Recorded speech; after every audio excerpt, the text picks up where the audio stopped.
विश्व के सारे लोग करे जो साथ में मिलकर प्रार्थना, सबका मंगल होगा तब, सबका मंगल होगा तब, बढ़ेगी विश्व की चेतना।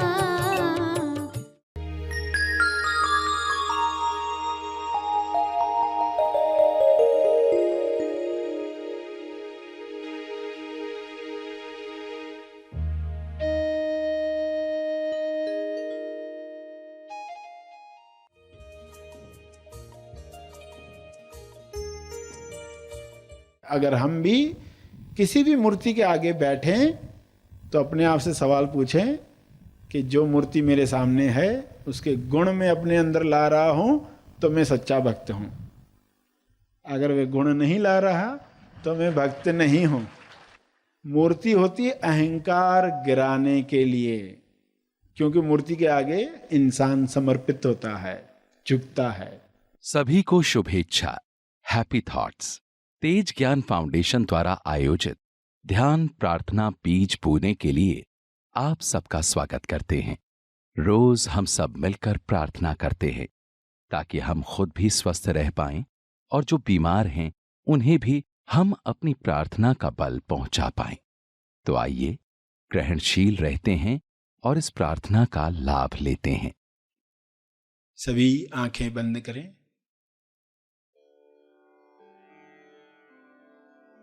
हे परमात्मा, पूरे विश्व पर ऐसा शुभ्र प्रकाश प्रकाशित करो जिससे लोगों के अंदर लाल लालच समाप्त हो जाए। लालच की वजह से जो भी कुप्रथाएं आज भी चल रही हैं वे समाप्त हो जाएं। सारे डर निकल जाएं, असुरक्षा की भावना समाप्त हो जाए। हर जीव, हर मनुष्य आत्मनिर्भर बने और उसके अंदर विवेक जागृत हो। शुभ्र प्रकाश की कृपा विवेक बुद्धि को जागृत करे, लोग स्वयं देख पाएं क्या सोच हमें कुंठित करती है, सिकोड़ लेती है, तनाव से भर देती है। उस सोच को समाप्त कर दिया जाए। हर एक इस जागृति में नहाए कि किसी पर अत्याचार करने की आवश्यकता नहीं है। आपको जो चाहिए वह ईश्वर देने को स्वयं तैयार है। केवल तालमेल बिठाना है, अलाइनमेंट बढ़ानी है। जब सारे जीव अलाइनमेंट में आ जाएंगे तब किसी कुप्रथा की आवश्यकता नहीं है। आज उनमें से कोई प्रथा की आवश्यकता नहीं है जो पुराने काल में युद्धों की वजह से हुआ करती थी।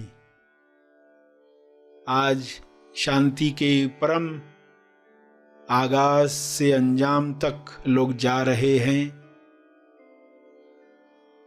ऐसी शुरुआत, ऐसा अंत जहां पर चारों ओर शांति का साम्राज्य है।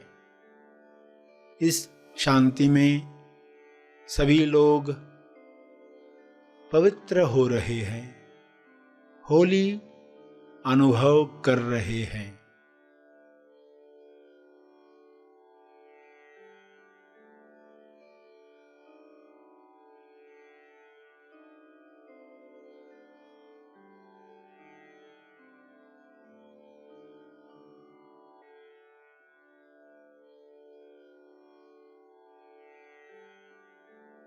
पवित्रता, विश्वास, प्रेम, आनंद की तरंगें सभी महसूस करें और इन तरंगों को शुभ्र प्रकाश के रूप में चारों तरफ फैलने दें। ये तरंगें चारों ओर जा रही हैं, बढ़ते जा रही हैं। इसका तेज प्रकाश सभी गलत धारणाओं को समाप्त कर रहा है।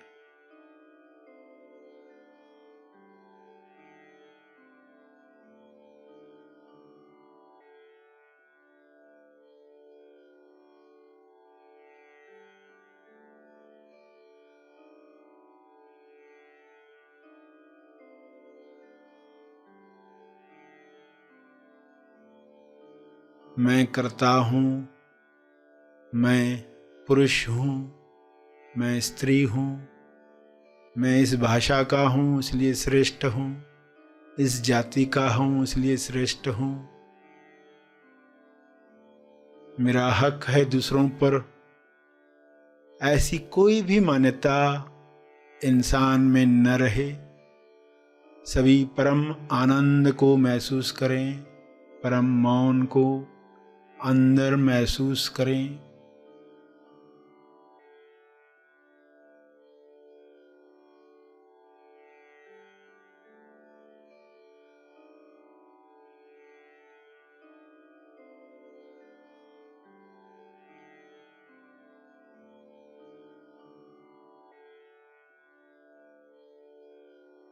करुणा से भर जाएं, भाईचारे से जिएं। ऐसा हो रहा है, ऐसा हो चुका है।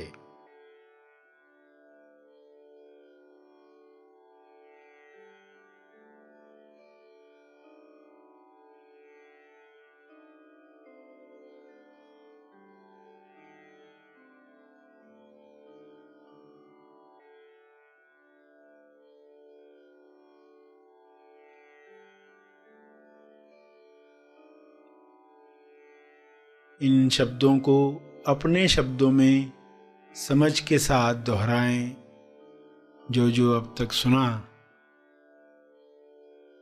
अपने भाव डालते हुए हाथ जोड़कर या हाथ उठाकर जिस भी मुद्रा में आपको भाव जगते हैं, उन भाव में यह प्रार्थना करते रहें।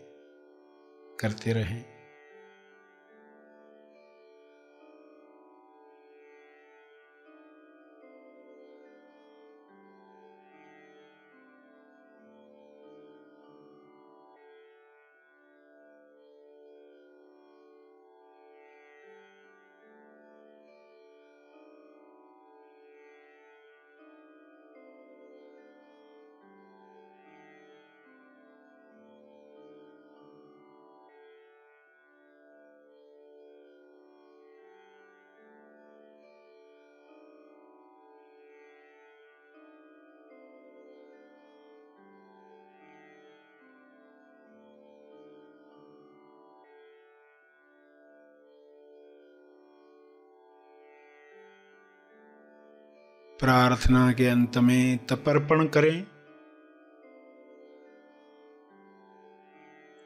अपने तप का बल लोक कल्याण के लिए अर्पित करें।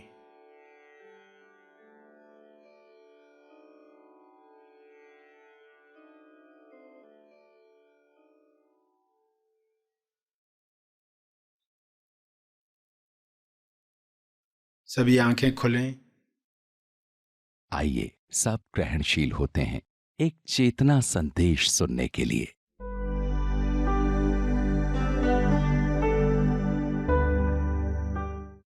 सबसे पहले जिस इंसान को सत्य मिला, उसने उस सत्य को लोगों तक रखने के लिए कोई आलम्बन लिया, कोई कहानी ली, कोई एनालॉजी ली, कोई दोहा लिया, अभंग लिया, या मूर्ति ली, या विधि ली।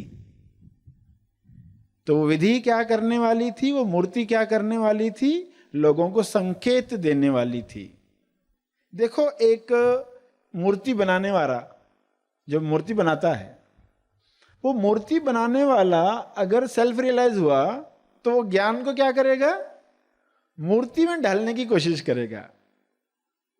कोई गायक, कोई संगीतकार आत्म साक्षात्कार प्राप्त करेगा तो वो क्या करेगा, उस ज्ञान को संगीत में डालना चाहेगा, क्योंकि उसके मनोशरीर यंत्र का सहज स्वभाव है, उससे वो प्रकट होता है। चित्रकार होगा, चित्र में ढालेगा तो चित्र बने, मूर्तियां बनी, विधियां बनी। और आज लोग उन चित्रों में उलझ गए, उन मूर्तियों में उलझ गए। अगर फिर से हमें समझना है तो क्या करना होगा कि उस मूर्ति के अंदर कौन सा संकेत है। जिसने पहली बार शंकर की मूर्ति बनाई, अर्धनारीश्वर बनवाया, शिवलिंग बनाया, कैलाश पर्वत पर बिठाया, तो उसके अंदर क्या भावना थी, ये कब समझोगे, जब आप भी उस अनुभव में स्थापित होंगे। वरना लोग असली अध्यात्म के नाम पर क्या कर रहे हैं, विधियों में लगे हुए हैं। अलग अलग विधियां, और हर विधि का अपना महत्व है। कोई भी विधि गलत है ऐसा नहीं कहा जा रहा, मगर लोग विधियों में अटक जाते, जैसे मूर्तियों में अटक जाते। मूर्तियों से जो संकेत लेना था वो लिया नहीं। जिन लोगों ने मूर्ति बनाई वहां संपूर्ण ज्ञान था, उन्होंने ईश्वर के गुण उस मूर्ति में डाल दिए। अगर हम भी किसी भी मूर्ति के आगे बैठें तो अपने आप से सवाल पूछें कि जो मूर्ति मेरे सामने है उसके गुण में अपने अंदर ला रहा हूं तो मैं सच्चा भक्त हूं। अगर वे गुण नहीं ला रहा तो मैं भक्त नहीं हूं। मूर्ति होती है अहंकार गिराने के लिए, क्योंकि मूर्ति के आगे इंसान समर्पित होता है, झुकता है। बाहर से झुके अंदर से न झुके कोई फायदा नहीं। शरीर झुके मन तेज स्थान पर न हो तो कोई फायदा नहीं। अंदर चल रहा है विचार, अभी कहाँ जाना है, क्या करना है, उसको अभी तक ये काम बताया नहीं, उसको फोन किया नहीं है।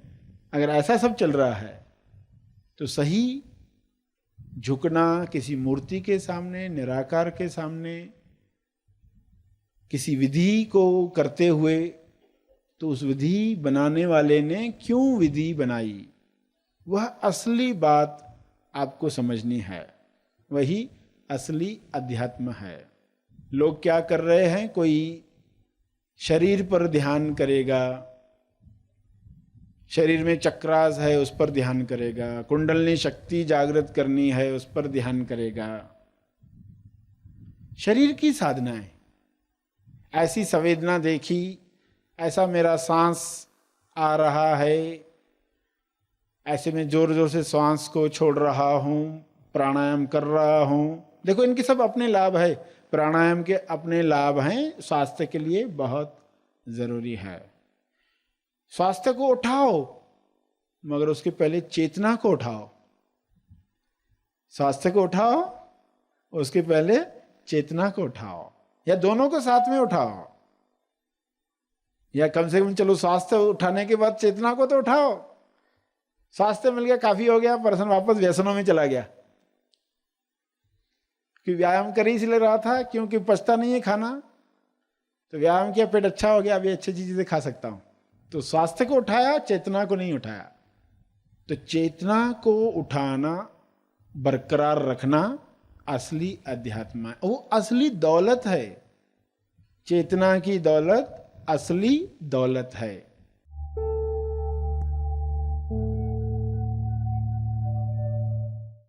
प्रार्थना और मार्गदर्शन का सभी ने लाभ लिया। आइए यहीं पर समाप्त करते हैं। कल फिर मिलेंगे। तब तक के लिए धन्यवाद।